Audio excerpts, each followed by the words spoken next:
ইউনূস সরকার বিদায়ের পর অর্থাৎ ডক্টর মোহাম্মদ ইউনূস বাংলাদেশের এই যে এখন যে সরকারকে বলা হয় নাম দেওয়া হয়েছে অন্তর্বর্তীকালীন সরকার, এই সরকারের চিফ বিদায় হওয়ার পর কয়েকটা শব্দ বৈষম্য বিরোধী, সমন্বয়ক, তারপর সংস্কার, এই শব্দগুলো বাংলাদেশের ইতিহাসে ঘৃণা, ধিক্কার, ধোঁকাবাজির শব্দে পরিণত হবে। আমাদের কথা না, সমালোচকরা অনেকেই বলেন, আপনাদের মনে আছে মোল্লারা এখন বলে যে অ্যাডভোকেট ফজলুর রহমান কড়া কড়া সত্যবাদী কথা বলেন বলে তিনি নাকি কি মানে মুরতাদ, কাফের, মুনাফেক এই টাইপের তিনি বলেছেন না যে একসময় বাংলাদেশে যেরকম বলা হতো কেউ খারাপ কিছু করলে, বিশ্বাসঘাতকতা করলে মির্জাফরের মতো কাজ করছে, এই বৈষম্য বিরোধী বৈষম্যবাদী সমন্বয়কদেরকে একসময় এই কথাই বলা হবে। এবং এর লক্ষণ দেখেন, বাংলাদেশে একজন মানুষ ডক্টর দেবপ্রিয় ভট্টাচার্য, যারা সামান্য একটু সচেতন, রাজনীতি সচেতন, অর্থনীতি সচেতন, প্রত্যেকে এক নামে চেনেন। এই ভদ্রলোক আমাদের জীবন দশায়, আমরা অ্যাটলিস্ট আমাদের গত দুই যুগের উপরে সাংবাদিকতার জীবনে আওয়ামী লীগ বিএনপি যখন ক্ষমতায় ছিল, তাকে এই ডক্টর দেবপ্রিয় ভট্টাচার্যকে সত্য কথা বলার জন্য এবং টু দি পয়েন্ট ধরিয়ে দিত যে অর্থনীতিতে আমি এই করতে বলেছিলাম, এই করেছে, আমরা এই পরামর্শ দিয়েছিলাম, এই করেছে বলে এখন ডাব্বা লেগেছে, শেয়ার বাজার যাচ্ছে তাই অবস্থা। লক্ষ হাজার কোটি টাকায় শেয়ার বাজার থেকে আগেও সরেছে, এখনো সরছে। আওয়ামী লীগ সরকারের সময় দরবেশ দরবেশ বলা হতো, এখন কোন দরবেশ? দরবেশের মুরিদরা, দরবেশের যারা শিষ্যরা, তারা খালি করে দিয়েছে। দেবপ্রিয় ভট্টাচার্য তিনি এমন কিছু সত্য আমাদের সামনে এনেছেন, যেই সত্যটা বাংলাদেশের মানুষের অনেকেরই মনে মনে ডক্টর দেবপ্রিয় ভট্টাচার্য হওয়া লাগে না, গবেষক হওয়া লাগে না, এত বড় অর্থনীতিবিদ হওয়া লাগে না। অর্থনীতিবিদ হওয়া ছাড়াই পাড়ার একেবারে ক্ষুদ্রাতি ক্ষুদ্র যে ভ্যান দোকানদার, যেই রিক্সা চালকটি মাথার ঘাম পায়ে ফেলে রিক্সা চালায়, সেও এখন বুঝে গেছে অর্থনীতির কোন 12টা বাজানো হচ্ছে। আর ওই যে বৈষম্য বিরোধী একটা কথা বলে, বৈষম্য বিরোধী আন্দোলন, কোটা বিরোধী আন্দোলন বলে বৈষম্যের কোন শ্রেণীতে বাংলাদেশকে নিয়ে হয়েছে। প্রতি পদে পদে সরকারি চাকরি বলেন, নিয়োগ বলেন, ব্যবসা বলেন, পদায়ন বলেন, যেখানে সিটি কর্পোরেশনের প্রশাসক বলেন, সব জায়গায় বিএনপির স্থায়ী কমিটির সদস্য মির্জা আব্বাস বলছেন না যে আওয়ামী লীগের চেয়েও এখন ভয়ঙ্কর খারাপ অবস্থার দিকে যাচ্ছে।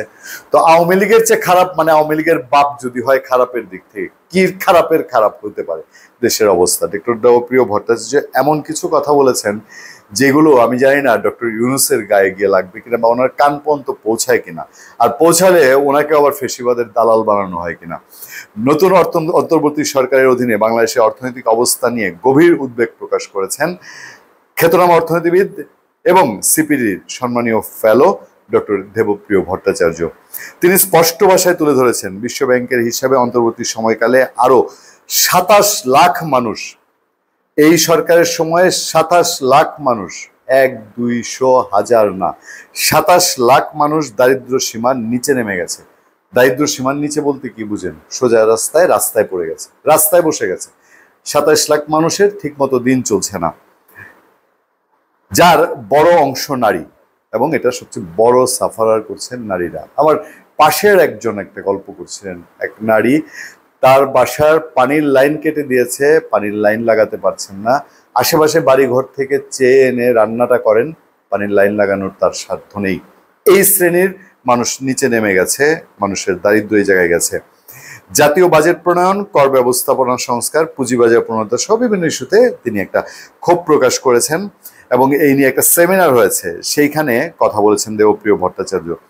তার বক্তব্য নতুন সরকারের জন্য একটি সতর্ক বার্তা, যেন তারা কেবল পরিবর্তনের নামে এই প্রক্রিয়াকে টিকিয়ে না রাখে, বরং সত্যিকারের নীতি সংস্কারের মাধ্যমে জনগণের আস্থা ফিরিয়ে আনে। দেবপ্রিয় ভট্টাচার্য এর চেয়েও কঠিন থেকে কঠিনতর দু একটা কথা বলেছেন।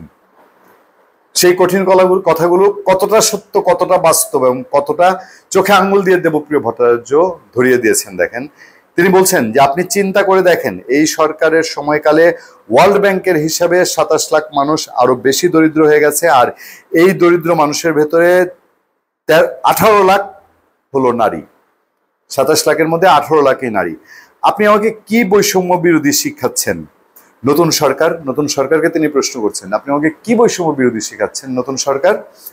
এই সরকারের এই বাজেটে বলতে হবে গত সময়ের থেকে ভিন্ন কি তারা করলো।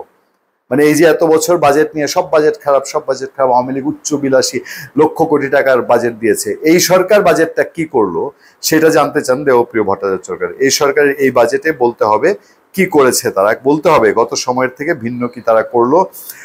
ওই 2 টাকা বাড়িয়েছেন এখানে, 4 টাকা কমিয়েছেন এখানে, এই আলোচনায় মন ভরবে না। আমি আগে তো বলেছি যে 3টি বড় বড় চ্যালেঞ্জ নিয়ে সরকার এসেছিল, ভিত্তিভূমিকে নির্দিষ্ট করা, স্থিতিশীলতা ফিরিয়ে কিছু নিয়ে আসা এবং সংস্কারের পথের প্রতিবন্ধকতাগুলো দূর করা।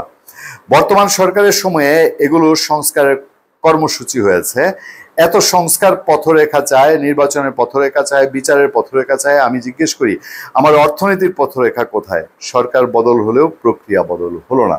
আফসোস করছেন দেবপ্রিয় ভট্টাচার্য। তিনিও বলছেন, একজন অর্থনীতিবিদ বলতে বাধ্য হচ্ছেন নির্বাচনের দয়া করে একটা তারিখ ঘোষণা করেন।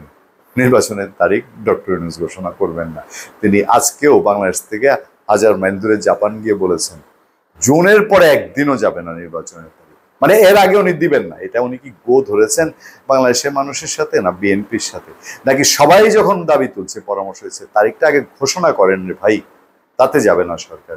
উল্টো দেবপ্রিয় ভট্টাচার্যের এই যে বক্তব্য যে 27 লাখ মানুষ আর দরিদ্র হয়েছে, কি বৈষম্য শেখাচ্ছেন আমাকে অন্তর্বর্তী সরকার? এই প্রশ্ন কি শুধু দেবপ্রিয় ভট্টাচার্যের নাকি অনেক মানুষের? ধন্যবাদ সবাইকে। ভালো থাকবেন, সুস্থ থাকবেন, সত্য, করুণা এবং সহনশীলতার সাথে। আপনার সাথে আমি আতিক রহমান পূর্ণিয়া।